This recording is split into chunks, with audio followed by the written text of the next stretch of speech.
ভাই ইনস্টাগ্রামে একটা ভিডিও চোখে পড়লো। সে ভিডিওটাতে সেই ৩৭০ টাকার বিরিয়ানি নিয়ে যে ঝামেলা করেছিল সেই পাত্রকে, সেটি দেখলাম থানায় হাসাহাসি করছে এবং তাকে সমর্থন করে প্রচুর পুরুষের কমেন্ট দেখলাম, ভাই তুই দেখিয়েছিস, ভাই তুই একটা কথায় সব মেয়েদের রাস্তায় এনে ফেলেছিস, লাইনে দাঁড়িয়ে দিয়েছিস। অল মিসোজিনিস্ট সাপোর্টিং হিম। তাহলে ব্যাপারটা কি দাঁড়ালো? অপরাধী যেই হোক, যে জেন্ডারই হোক, সেই জেন্ডারের লোক তার অপরাধ দেখে না, সে অপোজিট জেন্ডারকে টাইপ দিয়েছে বলে তাকে সাপোর্ট করে। দারুণ ব্যাপার না? একটি মহিলার সম্মানের দাম ৩৭০ টাকা বলছে, তাকে পাবলিকলি পেটানো উচিত, তাকে সাপোর্ট করছে। তো যারা করছে তারা জানেই না তাদের বাড়ির মহিলাকে ইনক্লুড করে নিয়েছে। এমন ছেলে আমি আগের ভিডিওতেই বলেছিলাম, প্রথম দেখলাম যে খুব ইজিলি বলছে মেয়েরা তো মার খেয়েই থাকে, খুব ইজিলি বলছে তার মাকেও মারধর করা হতো এবং কোনো ছেলে গর্বের সাথে বলছে, মানে অদ্ভুত চরিত্র। সে থানায় গিয়ে হাসাহাসি করছে, কারো কোনো আপত্তি নেই। দুটো কি একটা ছেলের কমেন্ট দেখলাম ওকে মারধর দেওয়ার কথা বলছে, বেশিরভাগ সাপোর্ট করছে। গেল এই দিকটা। এবার আসি শিয়ার কথায়। এখন কিছুদিন ধরে ওই মানে দুর্গে খুন, বিশাল ব্যাপার, কেতন চেতন বিরাট চলছে। লাভার কেতন, এই লাভার ফিয়ান্সে কেতন, লাভার চেতন, মাঝখানে শিয়াকে একদম সমর্থন না করেই বলছি একটি গ্রাঙ্কার, একটা অদ্ভুত ক্যারেক্টারের মেয়ে। তার সম্বন্ধে এইটুকুই বলার আছে, সে এত সাহস করে খুন করতে পারলো, অথচ আর একটু সাহস করে বাড়ির বাবা মাকে বলতে পারলো না যে না আমি একে বিয়ে করবো। আশ্চর্য ব্যাপার না এটা? এটা কি করে কেউ বলুন তো? অপরাধী শিয়াও, অপরাধী ৩৭০-এর সেই বলবান পুরুষটি। শিয়াকে সমর্থন করাটা যেমন অন্যায়, ওকে সমর্থন করাটাও অন্যায়। এবার আরেকটি ঘটনা বলি। গতকাল না, আজকের কাগজে দেখলাম, বর্তমান কাগজে, যে এক র্যাপিডো ড্রাইভার রাত্রিবেলা বিধাননগরে মেবি একটি মেয়েকে নামিয়ে দিয়েছে। মেয়েটির কাছে নাকি ভাড়া দিতে গিয়ে দেখছে তার অ্যাকাউন্টে ৭৭ টাকা কম পড়ছে, ১০০ কত টাকা তার হয়েছে রাইট ফেয়ার। তখন নাকি মেয়েটি তার ঘড়ি খুলে দিয়েছিল যে আপনি এটা রাখুন, এটা বেচলে তার থেকে বেশি দাম হবে। তো সেই র্যাপিডো ড্রাইভার তার মোবাইলটা ছিনতাই করে পালালো।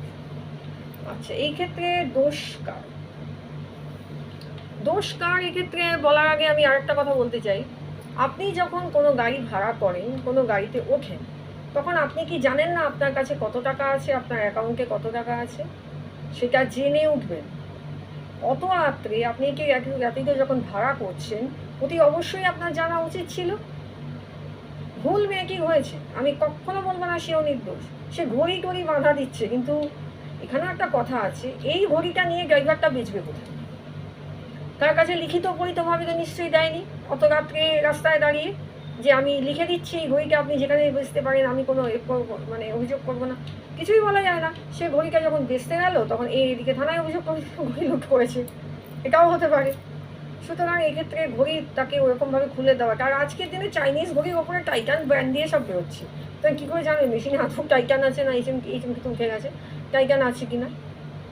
সুতরাং ও ঘড়ি বেচলে কত পয়সা পাওয়া যাবে? যার ঘড়ি বেচলে পয়সা পাওয়া যাবে তার অ্যাকাউন্টে ৭৭ টাকাও কম পড়ছে। কন্ট্রাডিক্টরি দুটো বয়ান আমার মতে। এরপরে আসি র্যাপিডো ড্রাইভার।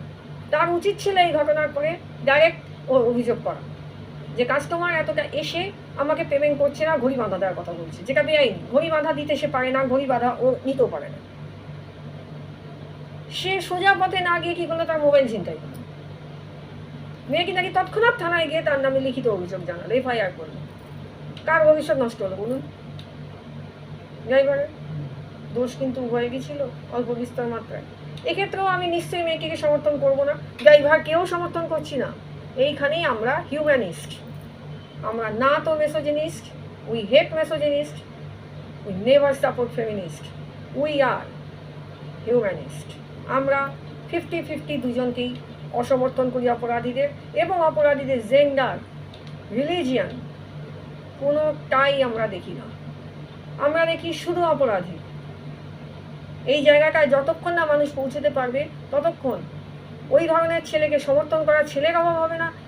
এই অদ্ভুত অদ্ভুত শিয়া আরও কিছু মানে প্রকৃতিগতভাবে পাগল এবং অপরাধী মনস্ক মেয়েদেরও সমর্থন করার মেয়েদের অভাব হবে না। আবার এখানে একটি মেয়ের কমেন্ট দেখলাম, শুনুন, শিয়া নাকি একদম একলা, তার বয়ফ্রেন্ডও নেই এখন তার সাথে, তার পাশে থাকুন, বুঝলাম, খুনির পাশে থাকুন, ফিয়ান্সেকে বিয়ে করবে না এটা বাড়িতে বলার সাহস রাখে না, অথচ তাকে প্রেমিকের সাহায্যে খুন করার ক্ষমতা রাখে। আশ্চর্য ব্যাপার, তার আবার পাশে থাকুন। যে এটা বলছে সে কত বড় অপরাধী ভাবুন, কত বড় অপরাধ মনস্ক, আর সেই ছেলেগুলো কত বড় অপরাধ মনস্ক। দুটো রাখলাম আপনার সামনে, ভাইসি ভার্সা, দুজনেই সমান অপরাধী। এবার একটা প্রবন্ধ পড়লাম বর্তমান কাগজে, যেখানে দেখলাম বছরে নাকি 12,000-এর মতো গৃহবধূ আত্মহত্যা করে। ভারী আশ্চর্য না? এমনিতেই আমাদের দেশে গৃহবধূদের খুব একটা সম্মান দেওয়া হয় না, তবে এখন ইদানিংকালে লোকসভায় এক মন্ত্রী মহাশয় বলেছেন যে একজন গৃহবধূ পে হওয়া উচিত 30,000, সে এতটাই ওয়ার্ক দেয়। খুব ভালো কথা, শুনে খুব খুশি হলাম। কোনো মন্ত্রী বললো তো অন্তত ভালো লাগবে। আমি অরাজনৈতিক ব্যক্তিত্ব, আমার কাছে যে কাজ করবে সেই ভালো, সে যে দলের হোক না, আমার কাছে কিছু আসে। তো এই মন্ত্রী কোন দলের আমি সেটা দেখিও নি, কিন্তু সেই মন্ত্রী মহোদয়ের কথাটা আমার মনে লেগেছে, খুব ভালো লেগেছে।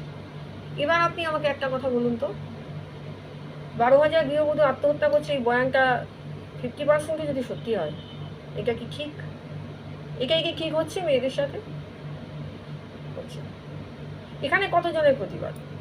শিয়া তার লাভারের সাহায্যে তার বরকে মেরেছে, হবু বর, খুব অন্যায় করেছে। তার পরপরই কতগুলো খবর দেখলাম, একটা বাচ্চা মেয়েকে নাকি ফুটপাথ থেকে তুলে নিয়ে গেছে, তারপর তাকে মেরে ফেলে দিয়েছে, 11 বছরের মেয়ে। আরেকটা খবর দেখলাম 6 মাসের প্রেগন্যান্ট একটি মেয়েকে নাকি তার বর লাথি মেরে খুন করে ফেলেছে।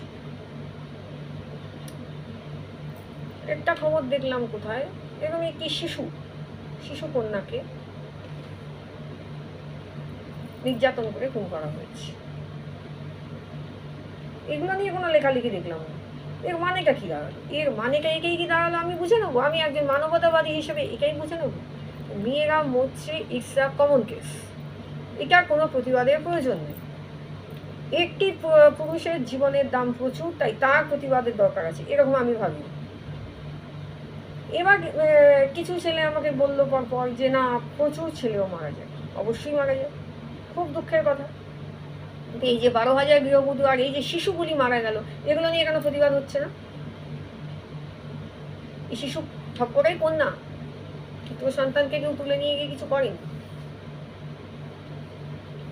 কেমন লাগলো কথাটা? আমার ভালো লাগলো না। আমরা হিউম্যানিস্টরা দুটোকেই সমান অপরাধ বলে মনে করি। একজন পুরুষের প্রতি অপরাধও যেমন অপরাধ, একজন মেয়ের প্রতি অপরাধও ততটাই অপরাধ।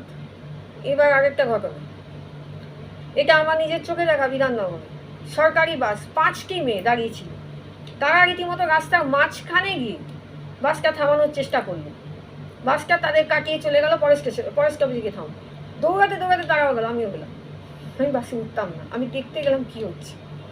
দেখলাম গিয়ে বাসটা ওইখানে থেমে 5 জন পুরুষ যাত্রী তুললো। এই মেয়েগুলো যখন যাচ্ছে তখন একজন মেয়ে তুললো, আবার ছেড়ে।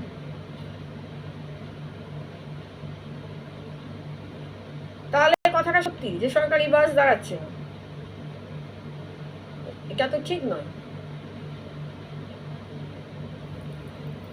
তো এই ধরনের ঘটনার পরিপ্রেক্ষিতে আমরা একটাই কথা বলতে পারি যে মাননীয় মন্ত্রী অগ্নিমিত্রা পল মহোদয়কে আমার একটাই বক্তব্য, আপনি একটু নজর দিন।